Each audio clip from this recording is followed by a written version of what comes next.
Famous 3 to 6 Monday through Friday right here on What's in It for the Black People Media.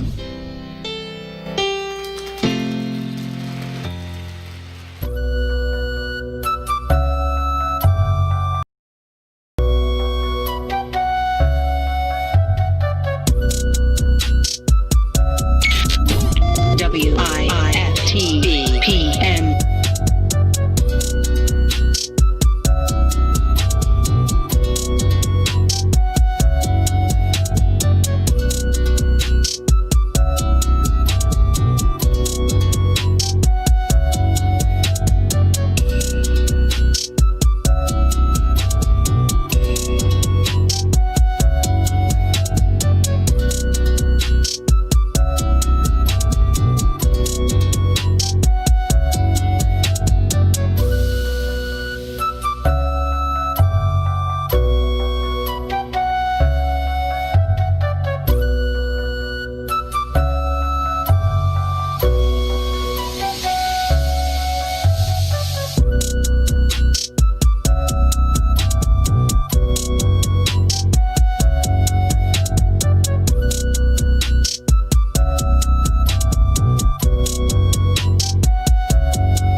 WIIFTV-PM. WIIFTV-PM.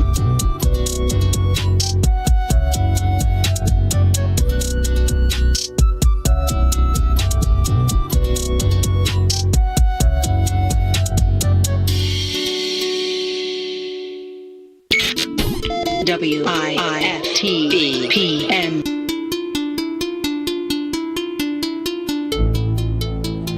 All right, we're back. We are back. So we've been talking about the grand jury decision in the Breonna Taylor situation. So let's go over some of the things with what we already know. Okay. So Attorney General Daniel Cameron issued the findings of the grand jury, deciding not to charge, in essence, or a no true bill for Jonathan Mattingly, Miles Cosgrove, and a true bill of indictment for 3 counts of wanton endangerment in violation of Kentucky Revised Statute 508.060, which is a Class D felony, the lowest of felony in their statutory system of punishment, if you will, punishable by up to 1 to 5 years per count. 9 times out of 10, it'll be consecutive if it even gets to that, because you have circumstances in mitigation, which would, and those are mitigation in essence is what goes to the positive things about the defendant, okay, in this thing. Given that he probably has no priors, never been arrested, prior to that, seen, arguably as a pillar in the community, stuff like that. Granted, he's had disciplinary complaints with the Louisville Metro Police Department. And, it's something that's funny. It's not funny, but it's funny because if you've never been a police officer, or you've never been in law enforcement, you don't necessarily know how the system works in terms of complaints against a particular person. So when you hear that this officer has amassed a great degree of complaints, you tend to think, oh my God, this is the person that should not be on the police department. And understandably so, you would think that would be the case. But one of the ways that you could affect the outcome of a criminal case is complain against the officer who arrested you. If you make a complaint against the officer who arrested you, whether it's bona fide or not, okay, you cause something, depending upon the seriousness of the allegation, to happen to that officer, where that officer may undergo some punitive issues or punitive actions that could result in them no longer being employed with the department. And if the arresting officer is not there, depending upon the serious nature of the case, you know, that whole no face, no case thing. Yeah, that applies. And so if the officer isn't there, you know, because they're no longer a police officer or they're muddled in essence with controversy, then it affects the integrity of how this officer is believed with the jury. You know, it brings rise to the integrity of that particular thing, you know, that particular case. And so with that, you know, that's why whenever I hear about a large number of complaints and people making that be the prima facie argument that this officer shouldn't be an officer, I tend to question that, you know, having been a part of the investigative process. Okay. But continuing in, Brett Hankinson was a true bill of indictment was returned by the Jefferson County grand jury for wanton endangerment, first degree, 3 counts. And not necessarily for what happened to Breonna, but the byproducts of what happened on that raid, with the rounds having punctured through the drywall and entering into other apartments, endangering persons who were not directly involved in the raid. And anybody who knows anything about ballistics, knows anything about bullets, knows anything about construction, 3/4 of the doggone place is stuff that bullets can pass through. I mean, it's drywall, you know, except for your, you know, cinder blocks, except for your beams and things like that. You know, most of that stuff is just drywall. You know, it's just because it's got lovely paint from Sharon Williams. It's still drywall on the other side of that. You know, a swift punch. You remember that time when you and your man got into an argument and he punched a wall? Oh, my God, he's strong. No, he's not strong. That's just what happens when it's drywall, right? So the bullets went through and perhaps endangered the lives of the other people who had nothing to do with the raid. And so looking at that, you begin to ask yourself, what's going to happen with Brett Hankinson? Is anything going to happen with him? And the argument is probably not. You know, once it goes to trial, and if I were a police officer in that situation, I'm not pleading to shit. We're going to trial. I'm going to make you earn that conviction. I'm going to make you earn it, because if I'm guilty of that, I deserve every doggone year that the statute will give me. And there's a thing called trial tax, and that's trial tax is one of those things that, you know, that the court system uses. They don't necessarily say it, but it's definitely implied. And in some cases, yeah, it is definitely directly said, depending upon the severity of the case, that if we have to take this to trial, okay, here's what we have here, and here's what we're willing to offer you as a part of a plea deal, okay? Take it, and then there's some bartering or negotiating between defense attorney, and especially if you have a good one, and then the state's attorney, because they want to get the case off the docket. You know, they want to get it off the call so that they can go on ahead and focus on other matters. In fact, most of your criminal cases end in a plea bargain.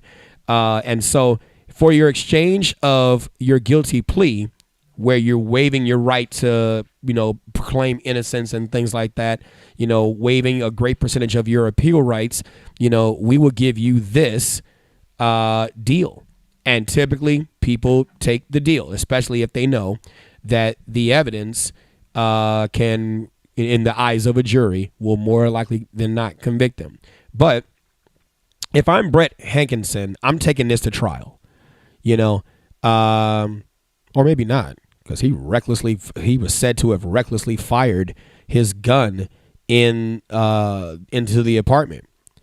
Now, I don't know how many people have paid attention to me talking about firearms training, but I remember a time where I said police officers hit 25% of what they actually are aiming at. And I did say that. And if that's the case, right, this is a clear and cut case of that. I remember a time when I first became a police firearms instructor as a trainer. And I was trying to enhance the training of a particular department. I'm not going to say the name. I'm not going to say the name of the chief, anything like that. But I was trying to enhance the particular training of a police department. I got the emails to prove it. Don't call my bluff. I'm good at proving shit. Okay. And so we tried to put them through the FBI firearms course. And the FBI firearms course is labor intensive, especially if you're like a percentage of cops, overweight, out of shape, don't go to the gym, whatever the case may be. And so I passed it. There's about maybe 5 others on the department. We shoot all the time. We go to the range. We actually are trainers. We passed it. 3/4 of the department did not pass this doggone test. And the chief even came on the doggone range and couldn't even pass the doggone test. Yeah, that's what I'm saying. So I got the evidence, right? Well, Mike, we need to make sure we can't have this as the outcome now. We can't have 3/4 of the department out because they don't pass the mandatory firearms qualification. So you're going to have to take it back to the shooting at the 8.5 by 11 target at distances of 5, 7, 10, maybe 15 yards, 25 yards, where if they get 70% of that, they're good to go. Yeah, that. Want any type of if we want police to get better, you're talking to the wrong fucking people.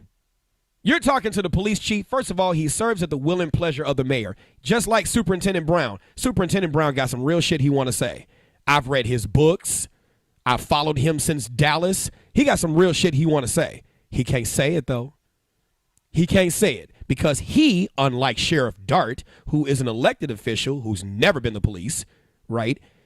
Sheriff Dart has never been the police. Why you will hardly ever find him carrying a gun. He carries that badge. He's got his little, the Columbia or North Face overcoat or whatnot, looking like a typical lawyer guy, whatever. Sheriff Dart, Thomas J, the undersheriff who was the heir apparent after Sheehan. He is elected by the people. And given that this is a Democratic stronghold, he's not going until he's ready to go, just like Sheehan. Okay. So, but look at Superintendent Johnson. Look at Superintendent McCarthy. Look at Superintendent Brown. They serve at the will and pleasure of Superintendent Lightfoot. I wish somebody would create and Photoshop Mayor Lightfoot's face on one of these doggone, get Barbara West's photo, who's the deputy superintendent, and put Mayor Lightfoot there, just kind of, she's a little heavier than Mayor Lightfoot. You get it. Nothing against Barbara. She's cool, whatever's. But, Superintendent Lightfoot is really running the department, and Superintendent Brown is just lockstepping. But you're talking to the wrong people. Talk to these police trainers. Talk to some of us who in the darkest of night, in the frustrations of our, whatever, we sit here and we're looking at like, how the hell did this person become a police officer? How is this person passing this qualification? How is this? How is that? This is what needs to be changed. This is what needs to be trained. There's more repetition that needs to occur in this. And so as we begin to look at what happened in the Breonna Taylor situation, in watching this documentary that's on Hulu, I even learned some things I did not know, some things I had questions on. That's why I still remain a student of this. So come to find out, I knew that they were hitting 3 houses. And there was actually 4, but 2424 Elliott, 2426 Elliott, and then Breonna Taylor's address, 3003, I forgot the rest of the part of it, and then 2506 Muhammad Ali Boulevard. 4 houses, right? But then they couldn't hit Muhammad Ali because they didn't have it enough. And so the officers that hit this house on the raid, they were not a part of the investigation. I don't necessarily have a problem with that per se, because there's times in large-scale investigations you need multi-agency cooperation because you may not have enough elements to be able to, at the same time, attack them all. Yeah. So they used Sergeant Mattingly. I think either Cosgrove or one of them was a sergeant, but then they used 2 detectives from the criminal interdiction. They didn't know anything about the case other than hit the house, secure it, search it. Hit the house, secure it, search it. All persons in there, take them into custody, take them outside to the cars, and then begin searching. They didn't fill them in on anything in terms of, the details of the case other than this is a narcotic search warrant. These are the targets of the search warrant. This particular address that and it wasn't just those 4. Those were just the 4 that were involved in the shooting, but it was maybe about 9 of them, okay, for this particular house. And then the other houses, they recovered guns, drugs, money, stuff like that. But Breonna's wasn't the house that you were going to find drugs because hers was just a drop-off, in essence. They were going to, from when the mail came in, parcels came in, he came by, Jamarcus came by to pick it up, and Breonna was just a stash in terms of the cash, right? But the place was never searched. You know, the Jefferson County District Attorney said that the place was never searched. Well, why was the place never searched? And when you don't understand anything about criminal procedure, about crime scene processing, after the shooting, when Breonna, and I didn't even, here we go, more things I didn't know. Breonna didn't die in the hospital. Breonna died on scene. So she had died on scene. Same thing with the Mike Brown situation. People are like, oh my God, why is his body in the middle of the roadway? Why don't they move? When the person dies, their title kind of changes. The decedent, that's the title that they're given. They are part of the crime scene. Where they fall is a part of this analysis that needs to take place so that we can figure out the trajectories of the rounds and where this person was hit, if they spun and fell, any splatter that will explain why the body landed here. This body is a part of the crime scene. And so that's why they did not search. That's why when Kenneth Walker had called 911, you didn't hear them in there. Why? Because it is an active crime scene. Not every search warrant results in someone getting killed. Last search warrant I did a while back, can't name specific certain things. Yeah, we hit the house, hit it fast. We have an outer perimeter, people, because sometimes people will run. They will, okay? Make sure we can take them into custody. And then we hit the house. It happens so quickly. Some of the people making the assessments, well, there's no reason whatsoever why a search warrant should take place at 3 a.m. For narcotics, that's the perfect time to do it, when you're asleep. When you're done thotting it up and drinking up. And all other kinds of stuff. That's the perfect time to hit you when you're right in the middle of the fuck. You heard me. Right about to bust. I'm going to bust the door. Got you. Draws and all. You can't, it's a shock. I mean, did I sit here and say we're not reinventing the wheel on any of this? Yeah. Maybe it's your fault. Right? We're not reinventing the wheel. You can watch on plenty of documentaries what has been done so that you can learn what not to do. Where was your person who should have been watching outside the place in the event that the police were coming? You got ops on the other side too. Where's your person to watch? But you got to pay that person, right? And just because you pay them to stay up doesn't mean they're going to stay up. Look at the DC snipers, John Allen Muhammad and Lee Boy Malvo. Lee Boy Malvo was on fire watch. That's a term that's used when a person stays up to watch out for fires and any other kinds of negative things that could happen that would damage the building, car, place, whatever. DC snipers, John Allen Muhammad was asleep. Okay, it was his turn to be asleep. Lee Boy Malvo was supposed to be up. He was asleep. And that's how the Maryland State Police Task Force was able to corner the blue Chevrolet Caprice and take him into custody without incident. Right? So, just because you pay a person to stay up doesn't mean it's going to happen. But then we got all those shots being fired. What did you think was going to happen? When we get things situated, I'm going to sit here and play a video directly from the mouth of Kenneth Walker. Directly from the mouth of Breonna Taylor's boyfriend, who stated he shot first, and by right he should have. I'd have done the same thing too if you knocking on my door once, we don't hear anything, and you knock on my door twice, then I'm going to come up there with the gun. I'm going to be ready to do what I have to do. The door flies off the hinges. My first reaction is going to be shoot. He shot one time. I'm shooting multiple, but I just train that way. That's just me. But then, oh my God, Breonna got hit. That shit happens. Why didn't Kenneth get hit? Probably because he fucking moved. I'm not going to stand there. I move. Don't let the size fool you. There's some fire in this fat. Okay? So, I'm just saying, at what point in time do we sit here and look at the facts and sit here and say, all right, maybe it's not, and this doesn't mean that Breonna deserved to die. Let me qualify by saying that her death is extremely tragic.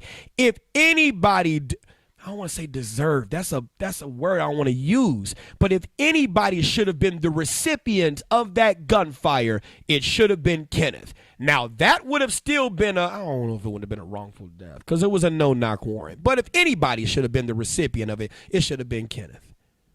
If Breonna Taylor was truly in the bed, she would have never been killed. because she would have been laying prostrate. Y'all know what that is. Lay prostrate before the Lord, right? Would have been laying out flat. She wouldn't have got hit. But she got up and she received the gunfire. Do we have a criminal act? No. Do we have an act? Yes. Was it negligent? That's debatable. But did it occur? Yes. Was it wrongful? Yes. Yes. Yes, yes, yes, yes, yes. And so there are questions. Well, did the settlement lead to the grand jury's findings? The two are mutually exclusive. Talked about that before. We'll talk about it again. Mutually exclusive. Two standards of proof, okay? Two different bodies of law, right? Proof beyond a reasonable doubt in a criminal trial. Okay, proof beyond a reasonable doubt in a criminal trial. 95% standard of evidence. Now, to get an indictment, you don't need 95%. You just need probable cause. Probable cause to believe that the person or persons committed an act that was in violation of criminal law. Probable cause. But to convict, 95, the standard raises reasonable suspicion, probable cause, proof beyond a reasonable doubt for conviction. Now, the grand jury, we're still trying to find out what the grand jury is comprised of. But I want you all to understand, people gave Attorney General Daniel Cameron so much shit about the grand jury, not understanding that in the grand jury, there are certain things that cannot be said because grand jury proceedings are in secret. It's in secret and it's ex parte, meaning that the defendant, who is not even the defendant at the time, he's the person toward whom charges were seeking to charge this person. This person hasn't been formally charged. So they're not under any obligation, per se, to come in and say anything. Now, that doesn't mean in previous grand jury proceedings that a person, who's being questioned doesn't come in, or the person toward whom charges are being sought doesn't come in to speak to the grand jury. There are times where they do. But grand jury proceedings are just that. Grand jury proceedings made up of the voters of a given county, right? It's not, now, they did make one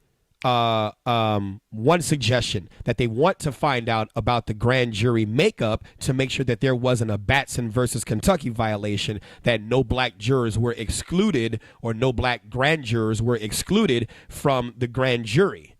That is an issue that might be able to be raised if we know the makeup of the grand jury. But if there's no Batson violation, then what do you have? You have a grand jury that took away emotions, because that's the thing that's missing from this. Breonna Taylor was a beautiful young lady. And that's what you saw in the documentary. I learned things about Breonna I didn't even know. I learned things about her mom that I assumed and was right, but I did not know for a fact. Breonna Taylor was the type of lady, she was a motivator. She had so much promise. Her cousins, which really they kind of acted like sisters, looked up to Breonna. But you know what also was in that documentary? The call to the jail to Jamarcus, where Breonna said, look, I'm having a hard time sleeping.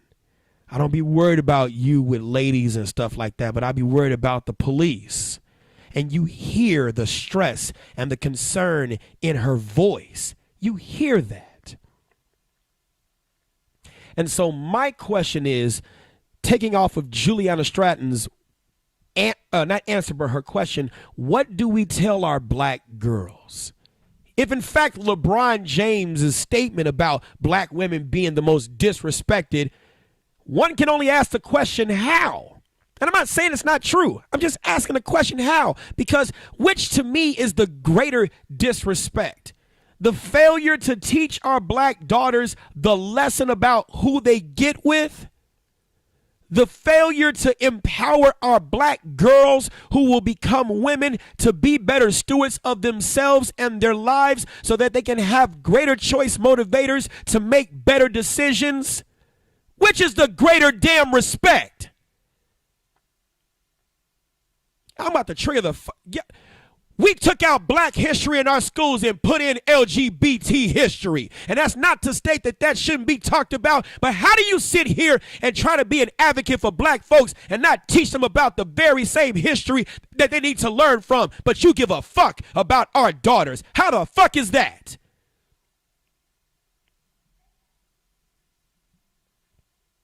I went to Chicago Vocational High School and majored in instrumental music. The band program is dead. That's one of the things that kept some of my band members who were actually involved in gangs. That's what kept them alive, because they had something to fucking do. But you somehow care about black folks now because it's a point of fucking concern for your votes coming up.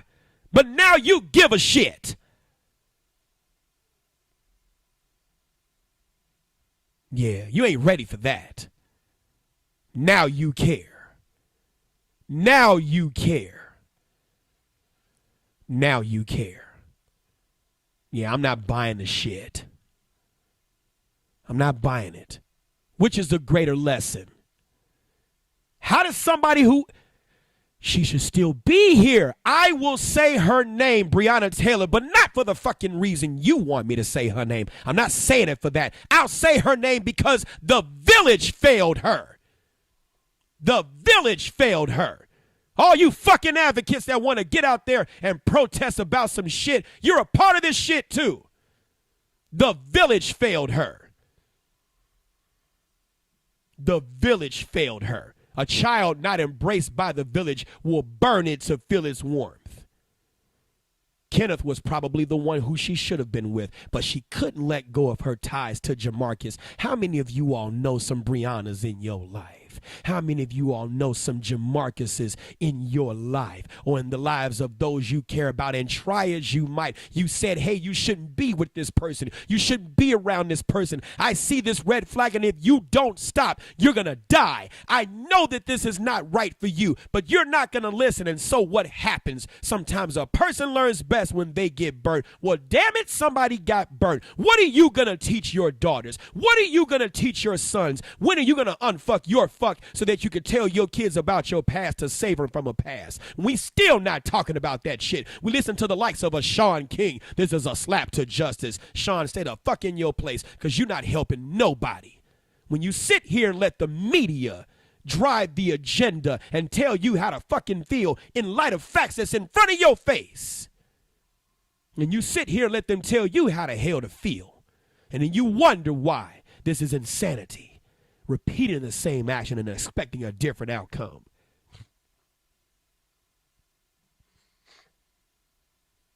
I can't. And shouts out to the Reverend Jesse Jackson, but by God, when are we going to start building up more leaders? Yeah, I'm going there. After we got access to more things, we stopped trying.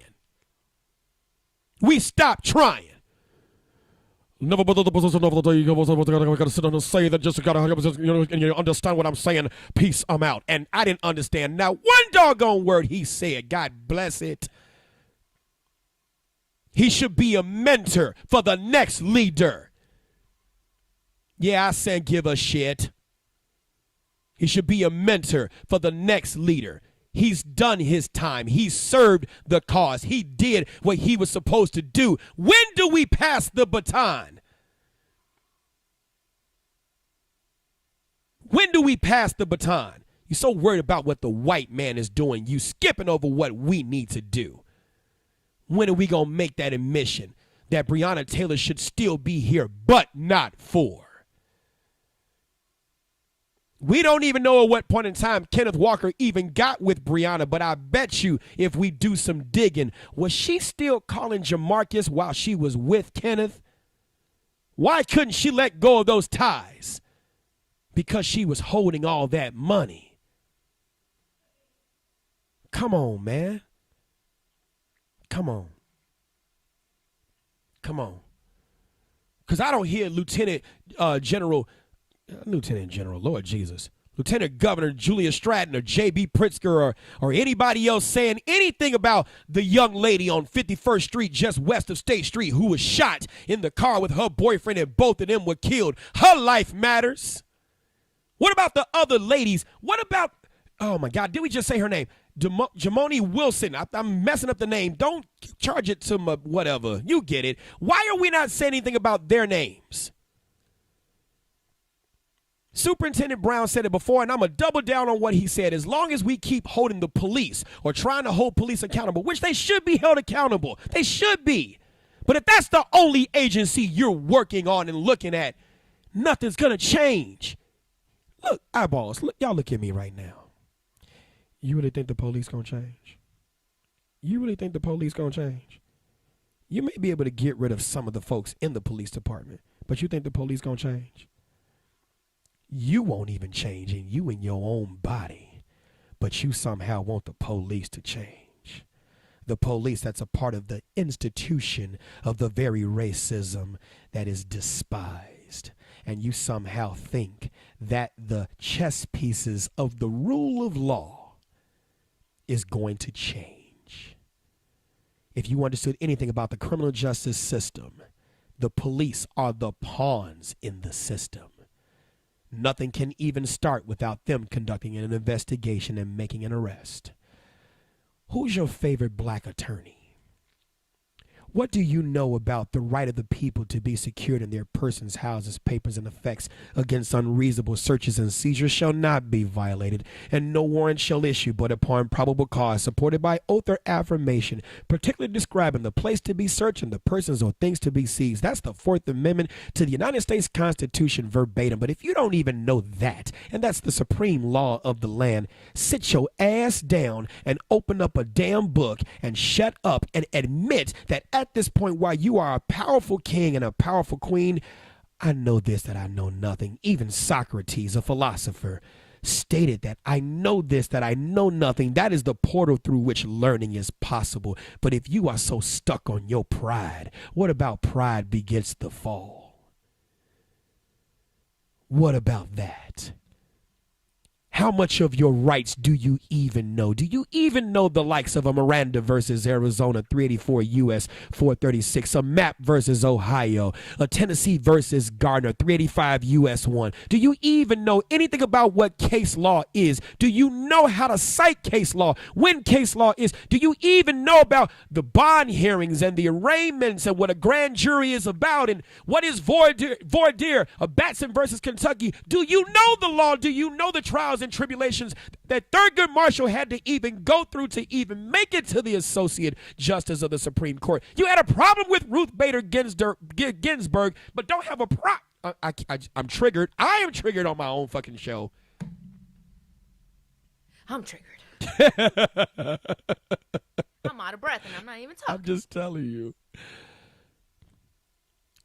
Should what's in it for the black people be knowledge? Damn, man. So I'm gonna open up the phone lines. Not right now, a little bit later. But I want y'all to, I'm willing to be tried, often denied, and willing to be tried again. And those of you all who know what I'm talking about, you know where that come from. Yes, that 357. I'm going to say it like that. Look, I'm willing to be tried. Tell me, what is it about what I'm saying that we are not getting? I want you to educate me. And don't come to me and talk about some racism, classism, caste system. Fuck that shit. Look, it's a part of the human condition. Yes, it's a tool. Yes, it's a plan. But just because someone has plans for you does not mean that you have to fit those plans. And so what is it that's causing other people to make money off our death? What are we not seeing? It was talked about that this morning, that Black death is profitable, and it is. Black death is honestly one of the things that drives my business as a concealed carry instructor. And I'm bold enough to admit that, because when George Floyd died, my class numbers went up as if they were already up already.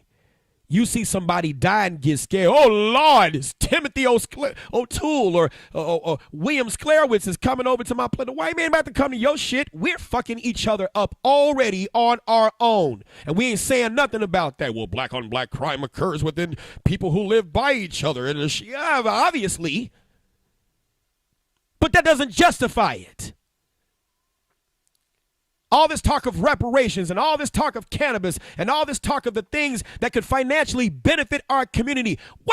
Let's have this conversation. What the fuck do you think will happen if I get $1 million and you get $1 million and you decide your $1 million ain't enough and want to rob me and kill me for my $1 million? That's fucking $2 million. Do you understand that maybe part of the reason why we ain't got reparations is because that might be a badass investment that we might, by giving them all this money, increase the crime amongst themselves? How about that? Oh, but they gave the Jews this. Well, shit, David ain't trying to kill Mordecai because it went down at the bar mitzvah. Shalom. This moment has been brought to you today by Dunkin' Donuts. America runs on Dunkin'. We ain't plugging them. I just said that because I was taking a sip. If I got to sit here and get $1 million, you think I'm going to stay in the... Boy, you seen this one young lady. I can't remember her name. Remember, she won the lottery. She was a black lady. Well, and it was advertised too. Black lady had a boyfriend who was in the streets, and she had lost a percentage of her money trying to bail his ass out, trying to just give the money away to him because of his issues. You got people who come into money. NBA athletes, sports figures. They come into money, and what do they do with their money? They squander it.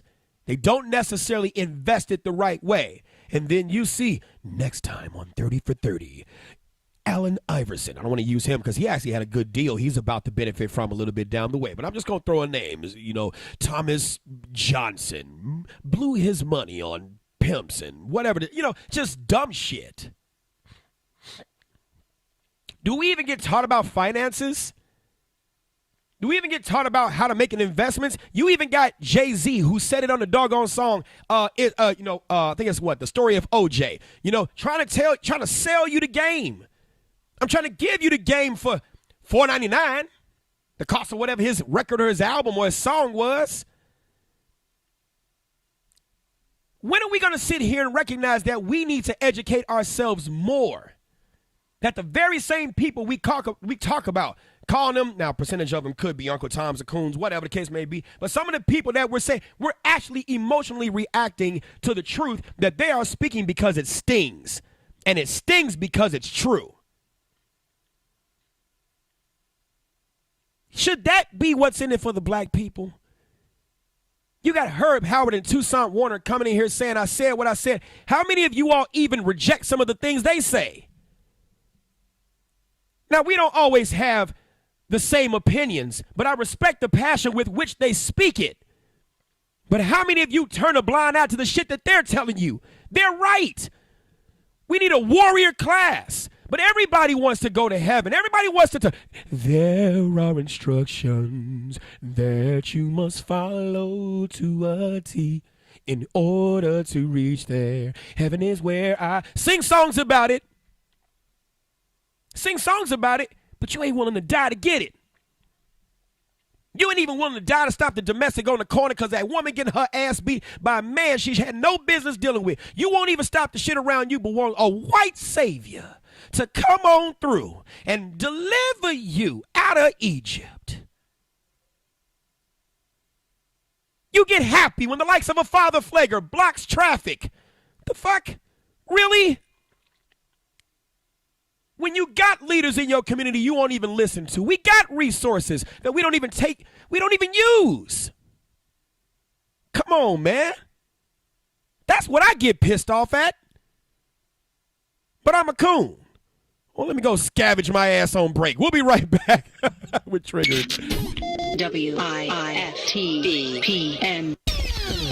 So, D-Ray, I wanted to ask you, so do you have a bad boy radio moment? Do you remember an event that you were at that we were hosting or something we did on the radio that really stayed with you? Okay. Something y'all did on the radio that stayed with me was letting me get on the radio.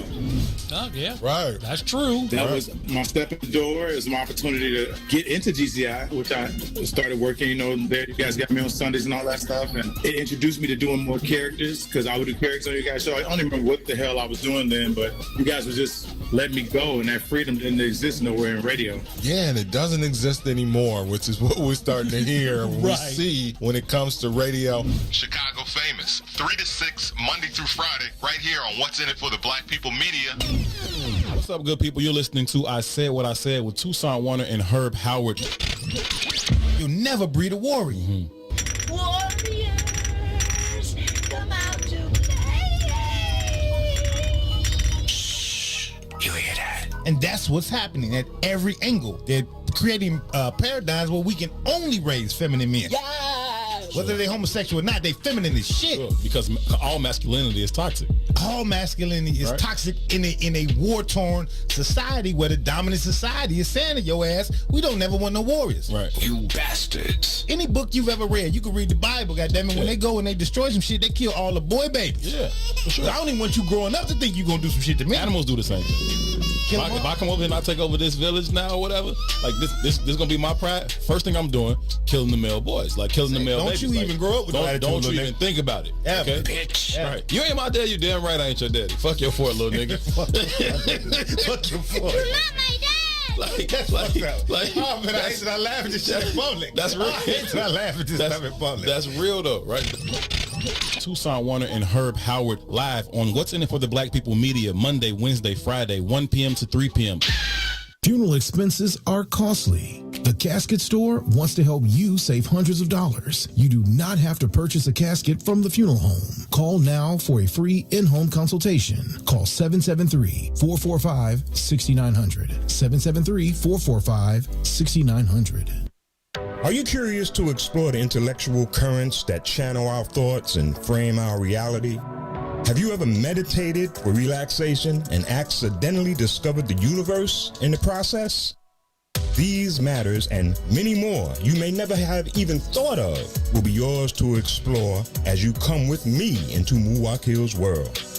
Every Monday, Wednesday, and Friday from 11 to 1, right here on What's in It for the Black People Media.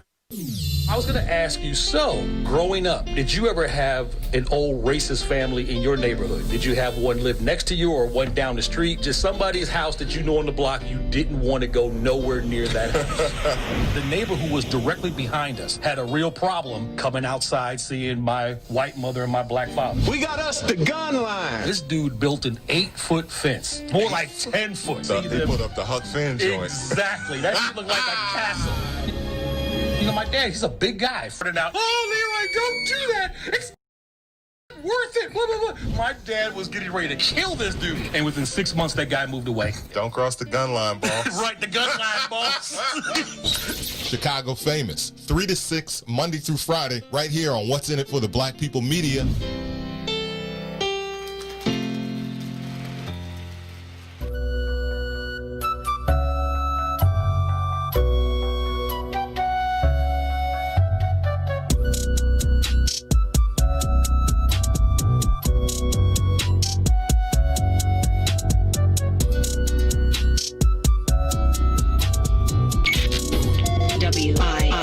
WIFTBPN.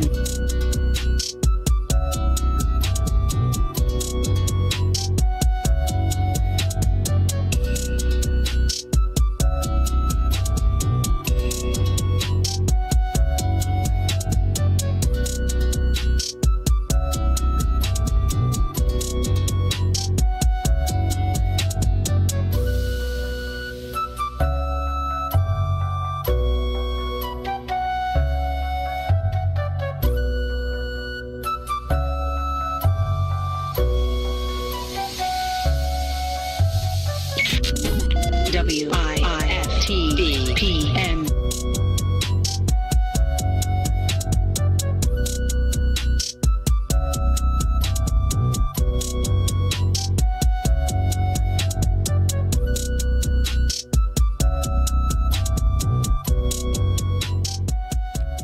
All right, we are back.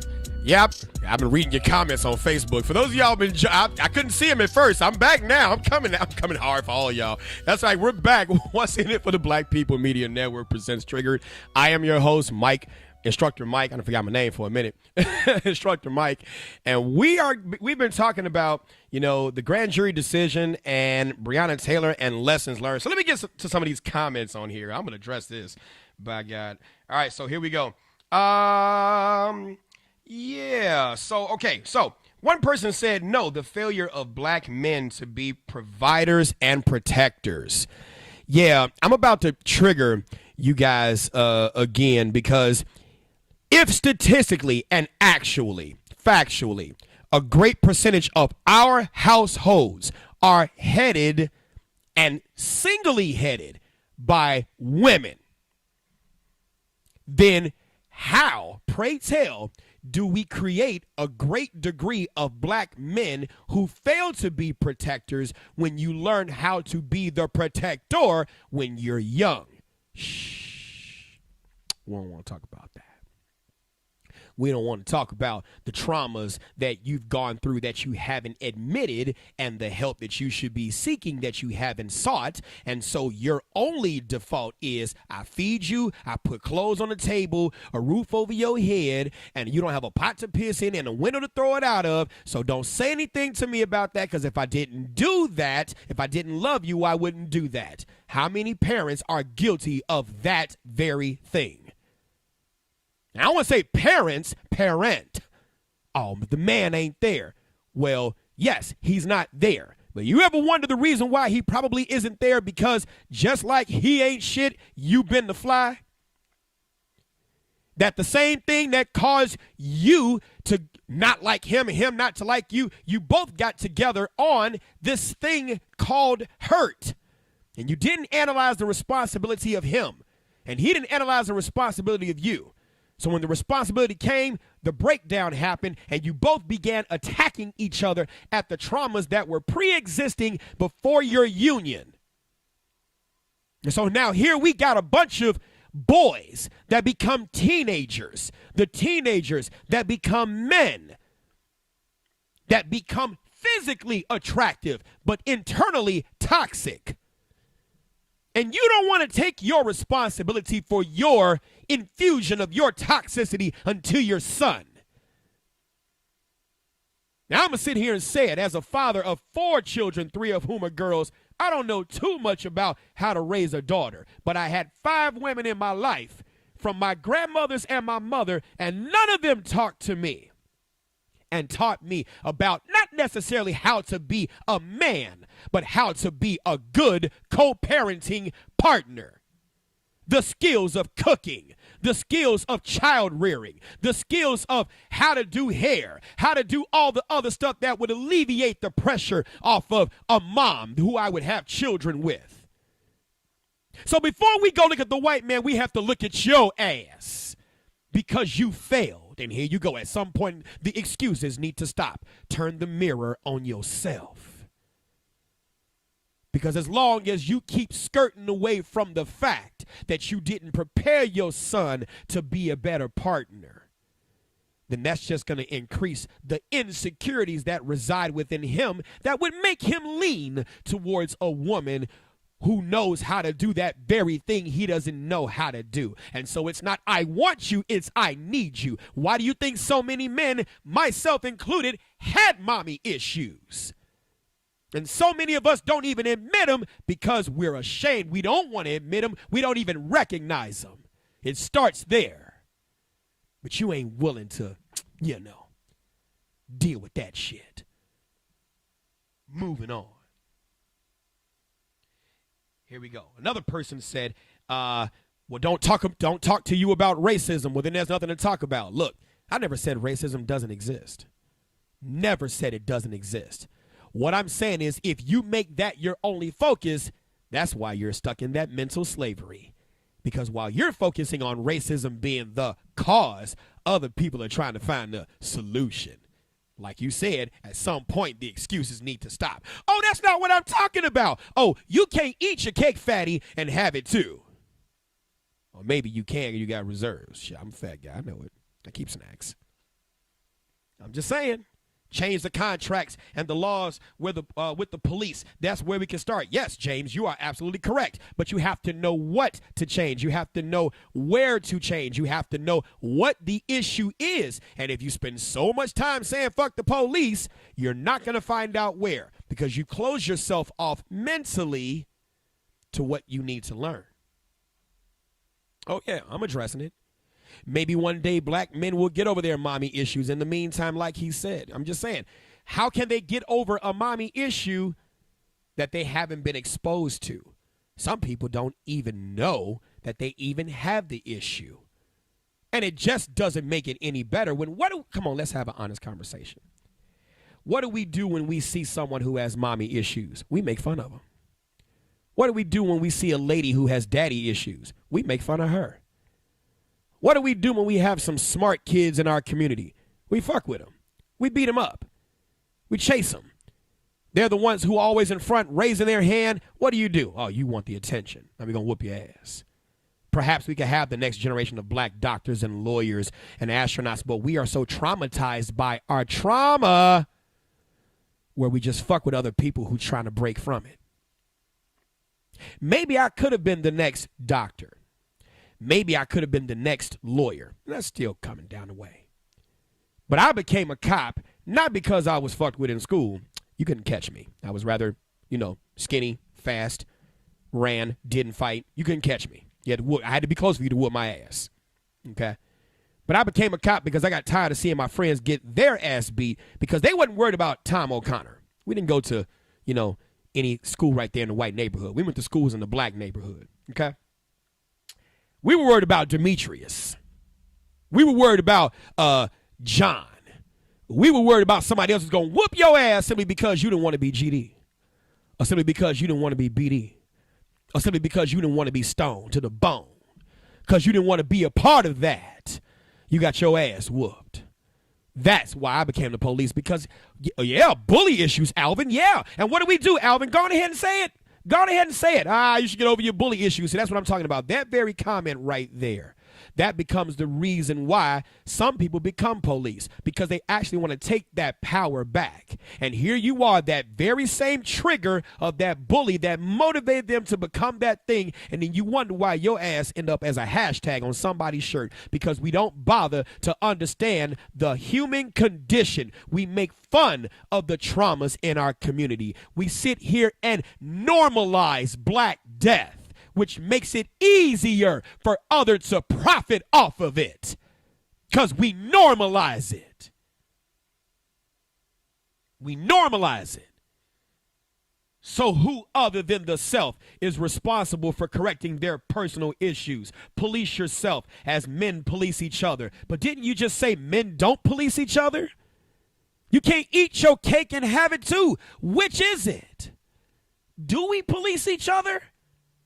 Because I guarantee you, if you get your ass whooped on the corner, how many people you think is going to stop for you?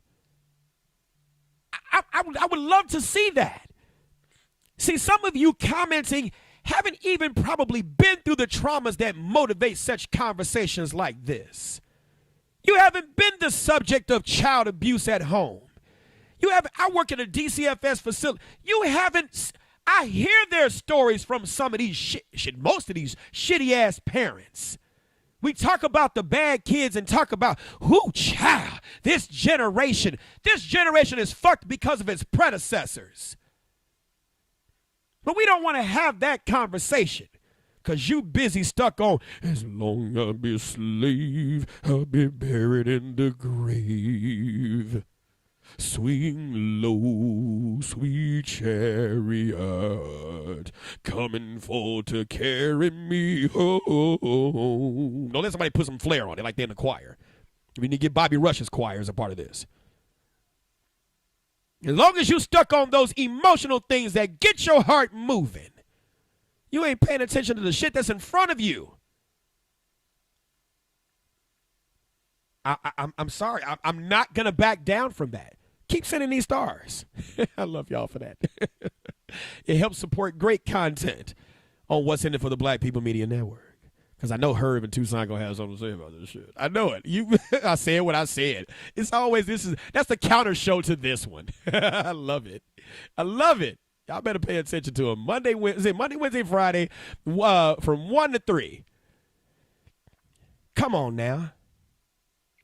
Growing up, my younger brother had a stuttering problem. He was teased at school. Yes, my daughter has that problem. She has an IEP because of it. And I tell her, calm down, use your words, have confidence, and she overcomes that. And the next time somebody make fun of her about that, tell them it's the same sign your mom made last night trying to figure out who your dad was. Ooh, burn. Probably wasn't the thing to do as a dad. I should have said that, but I said that shit, right? I'm just saying. We make fun of our children who have traumas, and the kids get that because the parents. Oh no, that's not right. I teach them about loving thy neighbor, turn the cheek. No, you don't. They see the. Thank you, Mike Love. Shouts out to Mike Love and Diz, Chicago famous, every day from 3 to 6. I'm just saying, come on, man. We make fun. Look, 4946 State Apartment. What's that? 506 5266 South State Apartment 1009. Born and raised in the hood. Okay, don't let this education that I have and all that other stuff fool you. I'm born in the fuckery. Born in that. And I became who I became because I was motivated by the trauma. Some people don't even become motivated by it. They succumb to it. They go to drugs. They go to gangs. But here your Christian ass want to sit here and tell, well, you know Christ is the way. He may be the way, but he hadn't shown up today because the first person who should have taught me about the Christ or whoever you believe in, the first person who should have been the police officer, the first person who should have been my counselor had a duty and a responsibility to help me unfuck my future fuck, but they didn't unfuck their present fuck. And so that's why I'm in this fuckery I'm in now. And until we start looking at that and start addressing that, it is never too late. Some of you all are watching me. You won't even speak to your damn kids. You won't even speak to them because you're afraid of what telling them the truth or what telling the truth would make you look like because you had your child because you wanted a fucking friend. And it's understandable why. Because who doesn't want friends? Some of you all created children because you wanted a family, because you're the black sheep of the family, when all the time your family was probably trying to save you from your fuckery, but you didn't want to listen. Or maybe they participated in it too. And we ain't having that conversation, though. We ain't having Mayor Lightfoot to bring on DCFS and other people and talk about why the system is the way it is. I sit here and watch these parents come up to this one center and try to see the kids in this center that they don't even take home and raise. Why is it everyone else's responsibility to fix your fucking problems? That's part of the problem right there. That's why the generation is the way it is. Our children are burning the village to feel the warmth that you failed to provide. And you want something to be different. You want a white man in Beverly or Mount Greenwood to give more of a fuck about you in Auburn Gresham than you care about your own. And that's why we're not going to get anything. Are you mad because you ain't get cannabis? Who fucking who? You mad because we're not getting reparations. When we don't even manage our own bank accounts, your kid is out fucking off his money right now because you ain't taught him about money, and you ain't taught him about money because you ain't learned about money. And you know you need to know about money because you get money, but you refusing to fix yourself because you're lying to yourself. Eyeballs on me right now. I'm about to go there as a freaking drill instructor. Eyeballs on me right now. Eyeballs on me right now. Say aye, sir. Eyeballs on me right now. You're not oh, man, I got to slow it down, Sonya. Help me. Hey, my eyeballs are right here. Yes, sir. Yes, sir. You are not fixing your own problems. We look at the word team. There is no I in team. Yeah, but you know what there is? There's a me. And if you don't fix that me and become a strong me, you know what else team spells? Meat. That's why some of y'all getting ate up by your family. Some of y'all getting ate up at your job. Some of y'all getting ate up at the institutions that you respect and that you hold so dearly, who is supposed to be there for you. Some of you feel that God failed you when in fact you're failing yourself. And you won't even be honest about that because you lie to yourself every doggone day. We going to the break. And while we go to the break, don't lie to yourself and tell yourself you're not hungry or thirsty. Go get something to eat. We'll be right back. WIIFTV PM.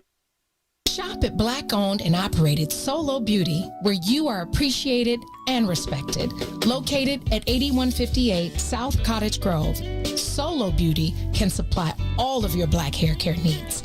Solo Beauty is open from 11 a.m. to 8 p.m. Tuesday through Saturday, or you can find them online at solobeauty.com. When you need vibrant, colorful gear that offers high-performance material that keeps you cool, call Agent Huff Custom Gear. Let us take your expressions and create something new for your everyday wear, your bedroom or bath. For all your needs, we offer custom sublimation, silkscreen, vinyl, and embroidery. You can reach us on all things social at Superhero Huff.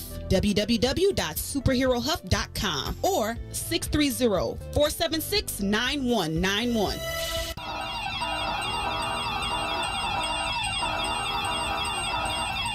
This secure moment is brought to you by Secure Home and Automation, your premier authorized Bring security dealer. Home invasions occur every 23 seconds, fire every 85 seconds, and medical emergencies occur suddenly. In times like these, get secured home and automation and an affordable wireless home alarm system with professional monitoring.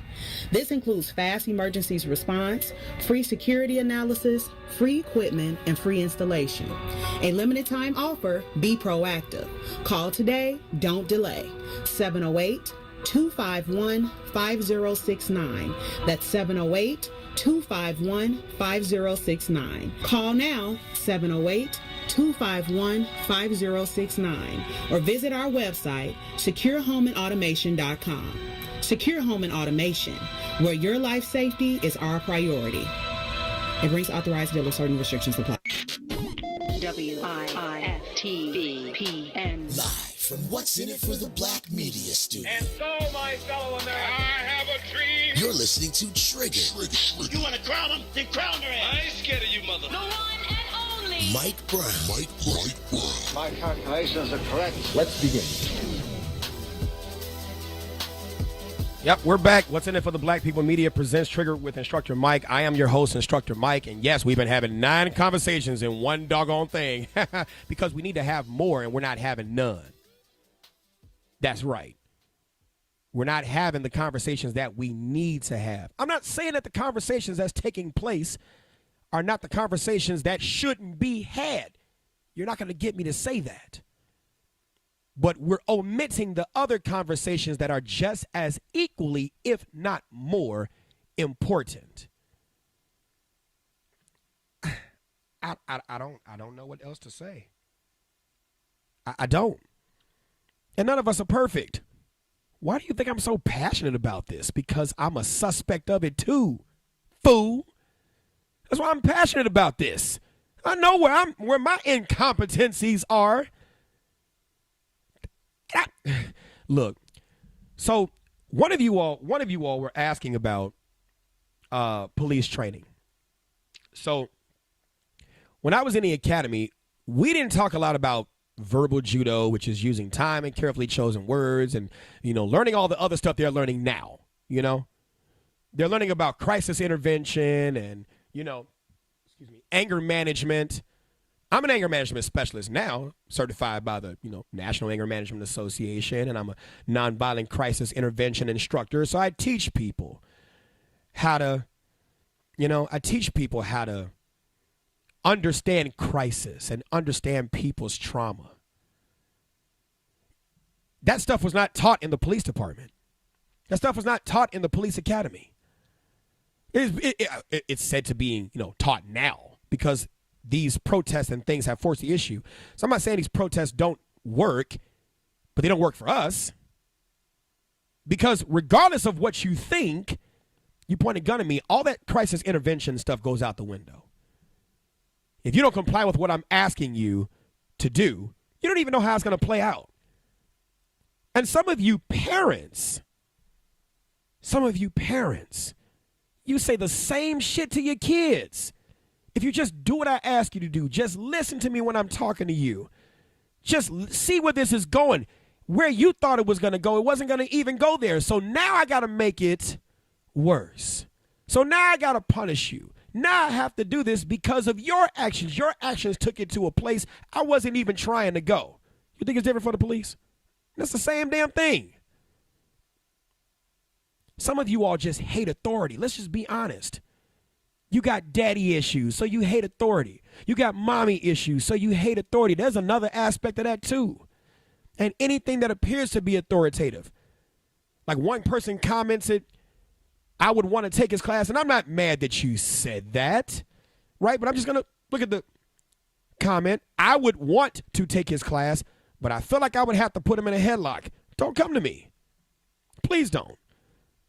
Because I'm not going to stop being me. I'm going to keep triggering you. I'm going to say the things that need to be said because you're talking about using a gun. And isn't that something? The same shit they want the police to submit themselves to be the very same thing they don't want to submit to. You don't want to be told about the things about you that make you make some of the decisions that you make, but you want the police to change. Ain't that some shit? Ain't that something? When I sit here and I introduce some of these can shoot, must shoot, have to shoot, want to shoot, you'll be surprised how many of you average citizens would sit there and say, oh, shit, somebody at the door, break in the house. Shit, I'm shooting first. Wait a minute. You don't know if you have a gun? Fuck that. He in my house. Said the very same thing the police would say, but you somehow different. That's why maybe you should come to my class, because I love it when I do these shock trauma experiments where I can sit here and teach you as much as I want to, but I do something quickly that causes, and you sit there and do the very same thing the police would do, and then that very heart-beating moment right there is the thing that makes you see, regardless of title, you're a human just like them. And we ain't praising the police. Come on now. You talking to somebody who's been falsely arrested, who had to fight to get a not guilty verdict. Miss me. You ain't been in these shoes. You have not been in these shoes. You have not been in these shoes. I'm speaking from experience, and at least I'm not crying about it without trying to put a resolution out there. I'm going to take the road less traveled. Because the road less traveled is. So I got a scenario. Here we go. You ready for the scenario, Sonia? Here we go. Yeah, set it up. So we had a family reunion. Your mom, comes in. You and your mom gets into a heated argument. You walk away. Next thing you know, your mom runs towards you with a loaded gun pointed at you. Have to shoot or want to shoot. Some of y'all, as soon as I said, your mom runs towards you with a loaded gun, you sitting here like, you were there for me and always cared for me, and when skies were gray. You wouldn't think about shooting your mom. You wouldn't think about it if I said it was your dad. Your dad had to die. I never knew his ass anyway. Dads can't catch a break. We can't even get the big piece of chicken like Chris Rock said. Right? I put that scenario out there. Because saying something 1,000 times is not the same thing as living it once. You want to carry a gun, but you don't want the shit that comes with that. I'm going to go ahead and play this video. And in playing this video, I want to focus on one of the things that you'll hear Kenneth Walker. This is Kenneth Walker, Breonna Taylor's boyfriend. And you're going to hear it from his own mouth. And I'm going to point some things out that he said in this. Let's go on ahead and take a look. Today's date is March 13th, 2020. I am here with Kenneth. I'm scared. I don't know what this is.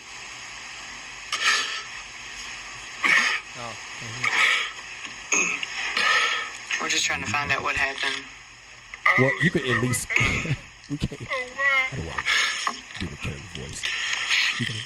She had actually just dozed off, so laying there watching the movie by myself. There was a loud bang at the door. She pops up out of her sleep and scared her to death. Me too. First thing she said was, "Who is it?" No response. So we like, what the heck? We both get up, another knock at the door. She's like, "Who is it?" at the top of her lungs. No response. So then I grab my gun, which is legal, like I'm licensed to carry. I've never even fired my gun outside of a range. I'm scared to death. But when we get out of the bed or whatever, like walking towards the door like comes off the hinges. So I just let off one shot, and all of a sudden there's a whole lot of shots. Next thing I know, she's on the ground and the door's busted open and I'm yelling help because she's right here bleeding and nobody's coming, and I'm just confused and scared, and I feel the same right now.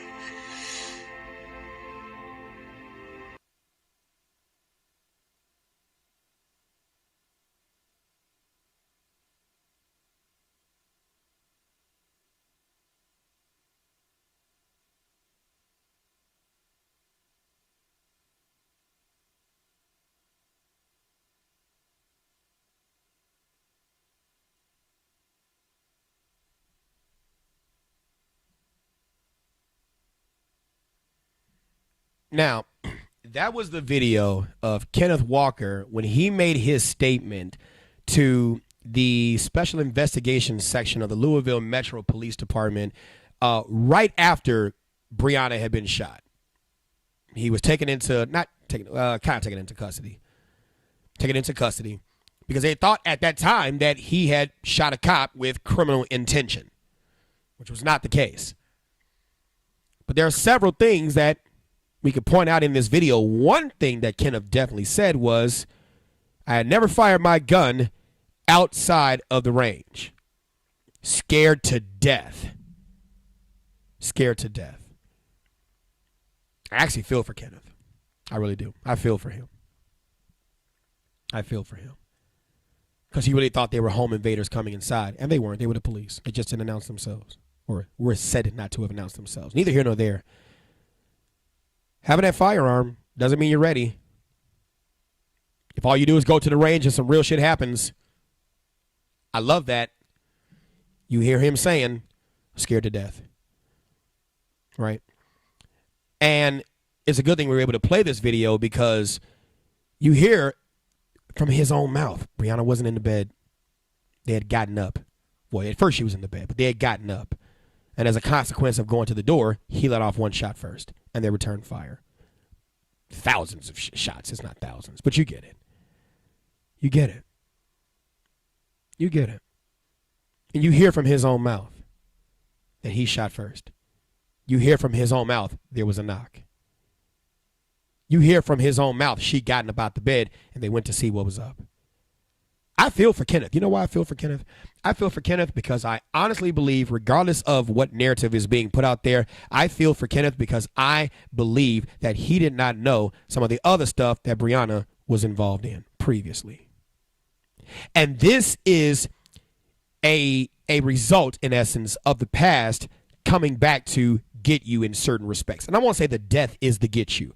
That's not what I mean at all. Please don't misconstrue my words. But her past and her failure to let go of Jamarcus, who could have been a good guy, but was toxic with his drug dealing, even with the choice motivators that made him do it. He's a victim of this trauma too. These choice motivators. But whatever the case is, she knew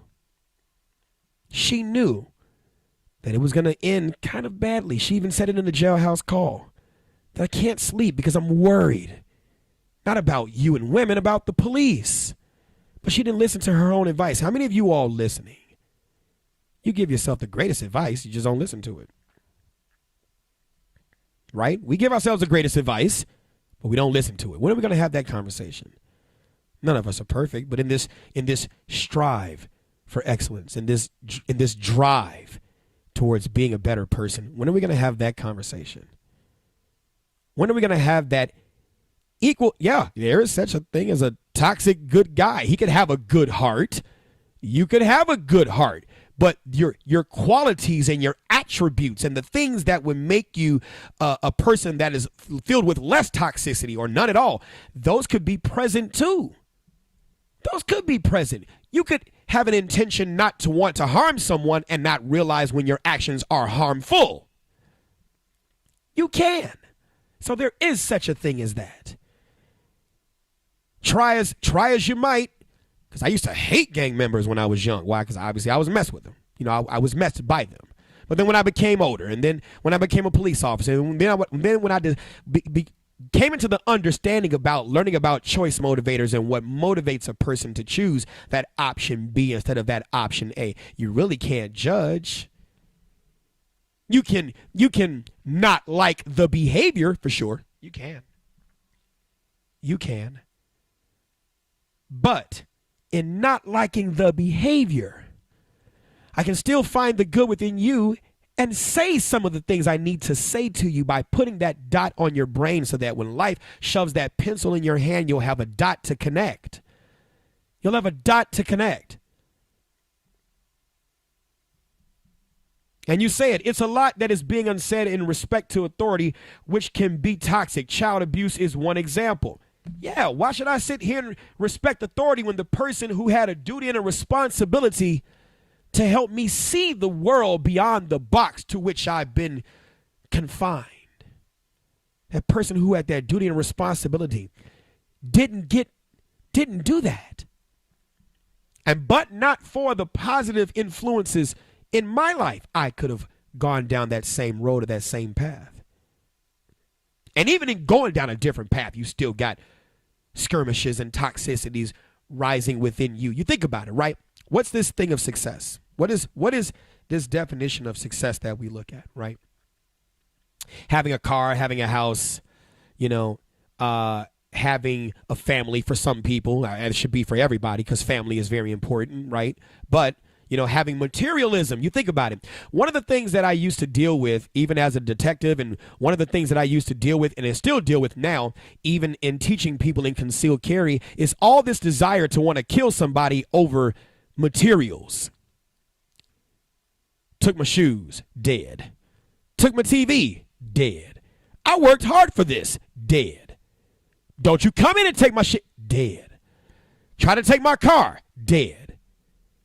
All this fear over the material thing that can be replaced, but can it be replaced if you're the child of poverty in essence, because from out of the ashes you arose and worked hard to get these things? And so what do? We put life into these things. These things become life. That TV becomes life because it feeds our soul with whatever comes out of it. That car becomes a necessity, sure, but it's my everything. And so instead of seeing it as something that's replaceable because you don't attach life into that material, you don't see it as that. And so you'll kill over that because that's your everything. That's your success. Those are the tokens of your success. And so if reparations was to occur where everybody got $1 million, remember putting life in material. Should I think that your $1 million should be my $1 million? G. Herbo, Chicago's own, even said it.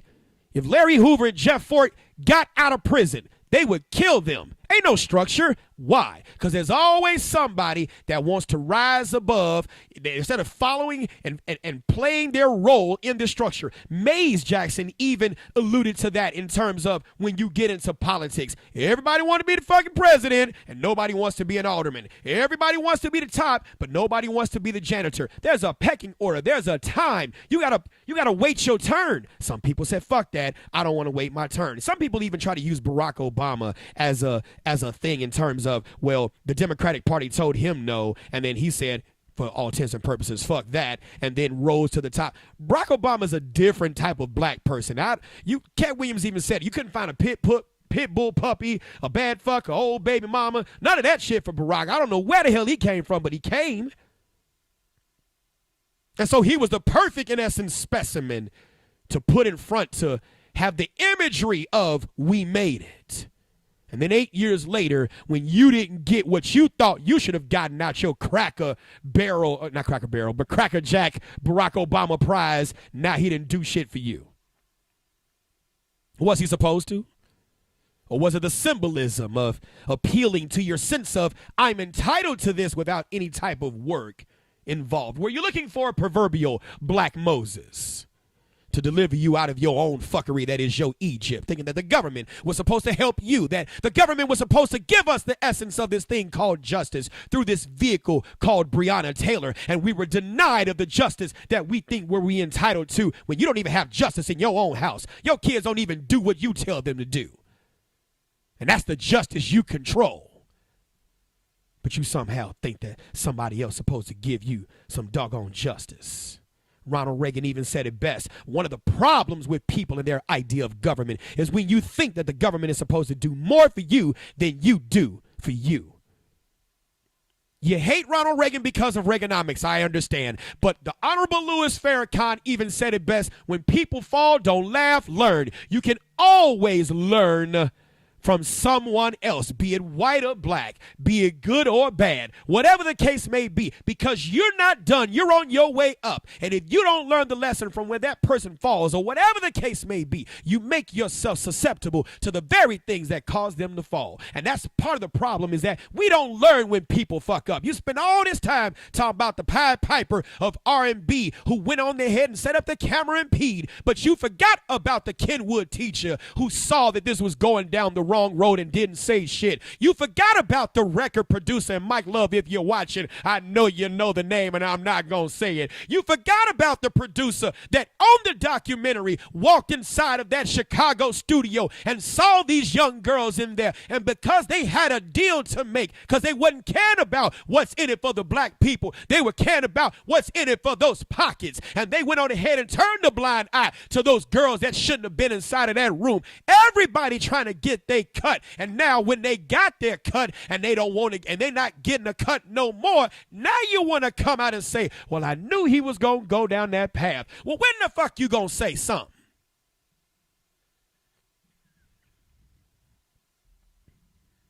You ain't ready. So when we gonna have that honest conversation? When we gonna have that honest conversation? I'm just saying. Patai. A lot of people love Reagan. They say the cocaine prices was good. Leave the people alone. I'm just saying, right? All this school to prison pipeline. And you heard that said by one of these social activists, the very social activist. I'm not going to say his name. I ain't going to do that. But the very social activist who I knew personally dropped out of high school. How the hell you going to sit there and talk about some school to prison pipeline when you don't fucking finish? How you going to, come on now, get out of here. You ain't ready.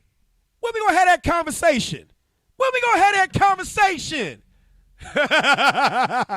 the village at? You know what I'm talking about. I ain't going to say his name because that's not the point. I'm talking about the point. That's the message. We ain't calling no names. We ain't going to do that. Come on now, Mr. Peace Center on the 9. Come on, Mr. Peace Center on the 9, and you took all that doggone money and ain't no center there. Some of y'all want to be a CEO, but you can't even be a good damn janitor. You complain about the Mexicans and what they get. They got no problem working these shitty-ass jobs because they pull their resources together. We got resources, too. When we gonna pull ours together? But every Tuesday is Taco Tuesday. Mi corazoncito es el luto por tu amor. A little bit, boy. Get that bachata going. And some horchata.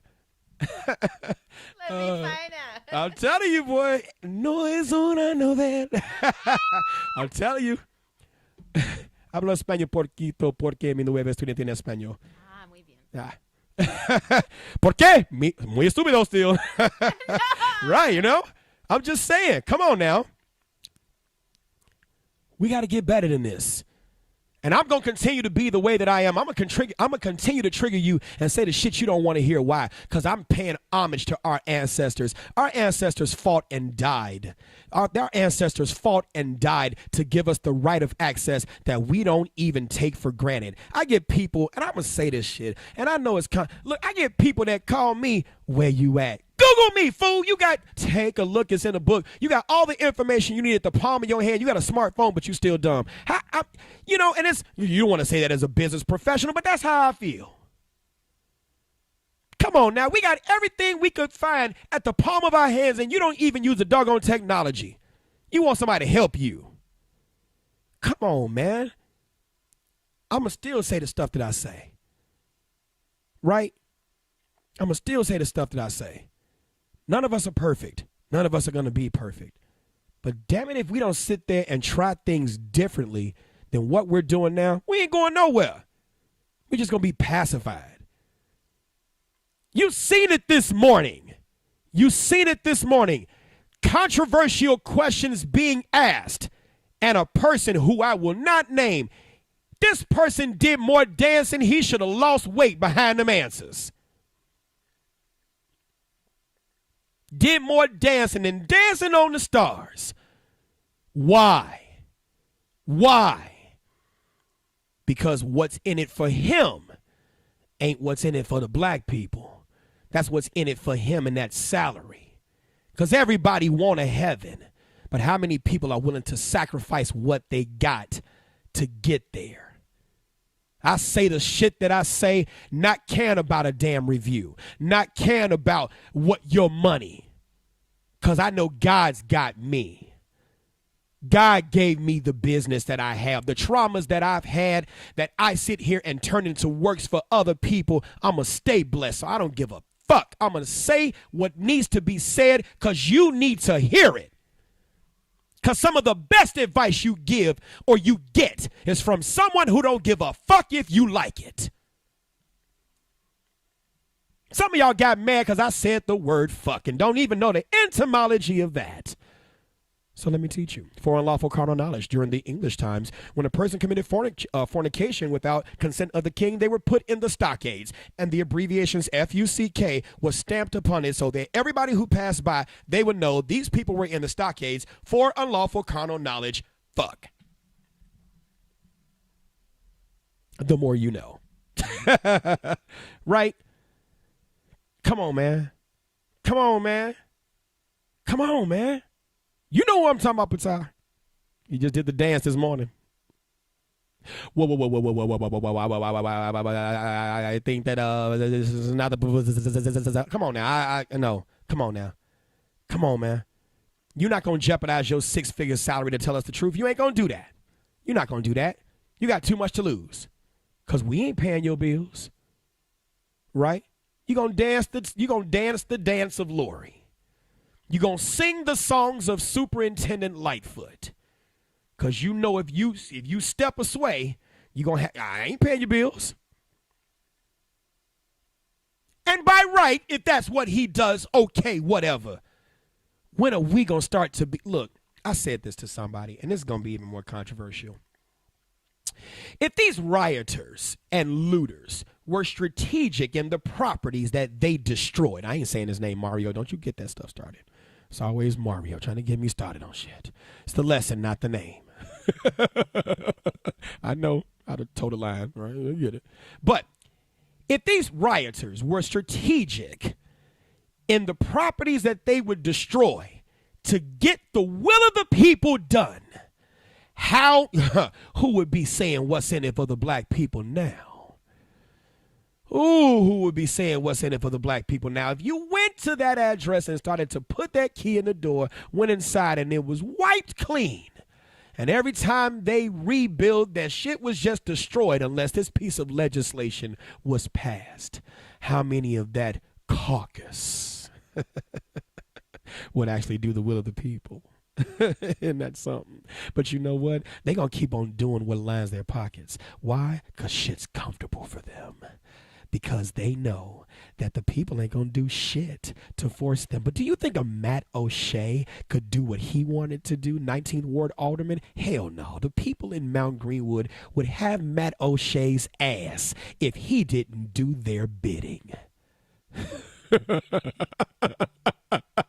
You had all those activists go over to 111th and Kedzie and sit here and protest racism in that community and not even take a playbook or a play from their playbook and find out what is making their community stick together that we are not doing within our own shit.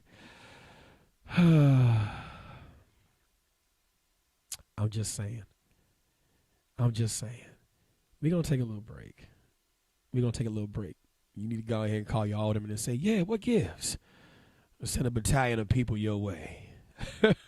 We'll be right back with Triggered. WIFTBPN. Boys, step aside. The Radio Rookie is in the building.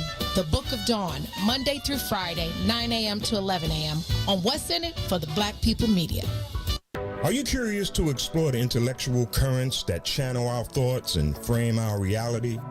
Have you ever meditated for relaxation and accidentally discovered the universe in the process? These matters and many more you may never have even thought of will be yours to explore as you come with me into Muwakil's world. Every Monday, Wednesday, and Friday from 11 to 1, right here on What's in It for the Black People Media. What's up, good people? This is Herb Howard, one half of I Said What I Said. Make sure you tune in every Monday, Wednesday, and Friday, 1 to 3 p.m. right here on What's in It for the Black People Media. It is intellectual thuggery at its finest. The Blackest Conversation, Herb Howard, Tucson Warner, Monday, Wednesday, and Friday right here on What's in It for the Black People Media, 1 to 3 p.m. We fun guy.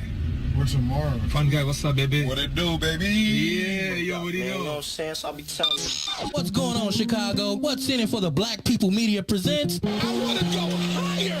Oh, my God. Call your sons, call your daughters, call your friends, call your neighbors. The Big Tuesdays and Thursdays, 1 p.m. to 3 p.m. with Eugene McIntosh and Terrence Tomlin. We got what you need right here on What's in it for the Black People Media. WIFTBPN.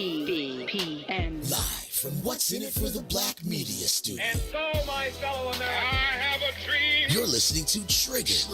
You want to crown them? Then crown their ass. I ain't scared of you, mother. The one and only. Mike Brown. My calculations are correct. Let's begin. All right, we're back. Trigger with Mike Brown. I'm your host, Instructor Mike. We've been talking about a lot of stuff today. A lot of topics, as one commenter would say, 9 topics in one doggone radio show. I don't care. We're here, okay?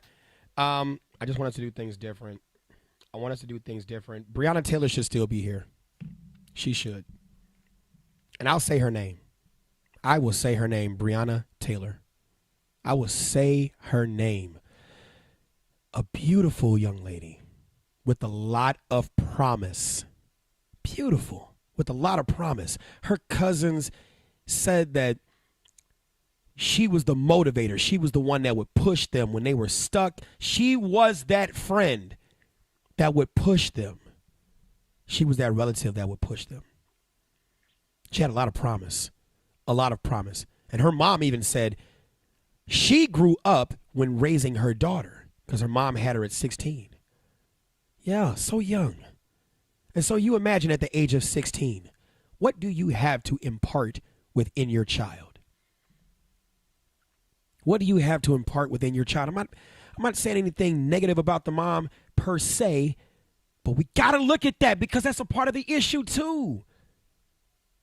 Some of you all watching were teen moms or teen dads or young adult moms. My oldest, 23. What the fuck did I know about being a man at 23? You couldn't tell, but I will tell you this. You couldn't tell me shit at 23. I had been on several deployments. I had been in the military. All of those things that I had amassed, to me, had life within that material because I had those voids and didn't even know about it. Didn't even know about it. So what did I know at the age of 23? Not a damn thing. But because of the childhood traumas and adolescent traumas we go through, when we get to the legal age where we're an adult, that's why you say, I'm grown as fuck. Can't tell me nothing. When really you're in life college. Because that's the time for the theories and the things that you thought you knew or that you know at the present to be tested. And so that's why it's certain statements like what Breonna's mom said, that I grew up with her. And in growing up with her, when she's learning and I'm learning, that's fine, but where's the deficiency? Where's the void? Because it's there. Whether we want to admit it or not, whether we want to say it's even possible or not. And that's part of the problem. You can't even admit to what you don't know. Just by saying the word insecurity, that stings to some of you watching or listening. But that is the very essence of the very basis of insecurity, when you hate to even hear the word. When you hate to hear it. So what should we tell our daughters? What should we tell our sons? Women watching who have sons, can you go back into your history as a parent and judge yourself and honestly say, positively, of course, positively, what can you say that you did not do? What can you say that you did not teach them? I'm not saying beat yourself up and hold your head in shame. That's not it. But you need to recognize that and make those admissions. Son, maybe the reason why you are the way you are is because I didn't teach you and I didn't know how. So as your parent, I'm not the kind of parent where you must submit to my will and pleasure because you're a minor, you're an adult. So as a parental advisor, as a life advisor, let me help you do and gain the motivation for the things that you should know how to do now so we can fix what we did not fix in the past. But you got some parents that won't even talk to their children. You got some parents who won't even shit you in your ways. Nah, fuck it. You done gave up on your child and want the world to care more about your adult child. I'm saying adult child, because I don't care how old my kids get. They're going to always be my babies. But some of you just give up on them. Just give up on them when they're still out there trying to figure things out. It's part of the problem. Is that the village that we have? Is that what we want? We want other people to care. But then when you get old and infirm, are you the subject of elderly abuse? Because you get put in a home because the kids don't care about you. That's the karma. Yeah, okay, some of y'all may say that may not be karma. I just don't have the time. I get it, right? But that could be a part of that karmatic effect. We got to do better. We got to do better. We got to do better. Because I want families to start talking again. That, I'm sorry, for me, that is an emotional subject. And I'm bold enough and I'm brave enough to say it. It's revealing when you go to fill out applications and then you look at that next of kin and you have to guess who the fuck you gonna put there. Those of you all who have large families, I positively envy you. I really do. And the beefs that you all have within your family, you need to ask yourself, this silly ass beef, what are we even beefing for? What is it about ourselves that we don't know that's causing the continuous generational trauma that is going down to our children, that's creating that level of toxicity that's only going to make them good-natured, if you will, I don't want to say natured, but good-intended toxic people that could, in fact, become the next hashtag. I'm triggered. I'm not triggered. I'm triggered, though. And this is triggered. That's what I meant to say. This is triggered. I'm Instructor Mike. This has been a great show. Stay tuned for the bigs. Okay. Until next time.